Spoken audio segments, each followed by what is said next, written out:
would say this, that first of all, I will confirm that we let go Susan Menares yesterday. I'm not going to talk about personnel issues, but the CDC is an agency that is very troubled for a very long time, and anybody who lived through the COVID pandemic and saw all of these bizarre recommendations that were not science-based, all the misinformation, understands that the CDC has on its website today that among the top 10 medical innovations, greatest medical accomplishments in history was abortion.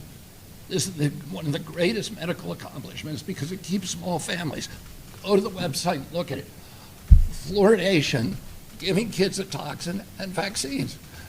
So there's a lot of trouble at CDC, and it's going to require getting rid of some people over the long term in order for us to change the institutional culture and bring back pride and self-esteem and make that agency the stellar agency that it's always been.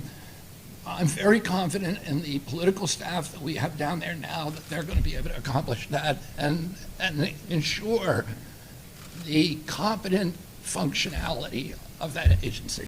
There's never been a time in America, in the history of humanity, and people walked into a crowd, into a church or a movie theater or a school or a crowd of strangers and just started randomly shooting.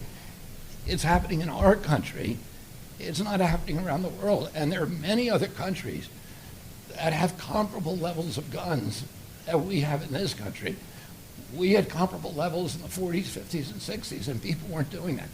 Something changed, and it dramatically changed human behavior. And one of the culprits we need to examine is whether the fact that we are the most over-medicated nation in the world, and that a lot of those are psychiatric drugs that have black box warnings on them that warn of suicidal and homicidal ideation. So we are doing those studies right now for the first time, and we will have an answer.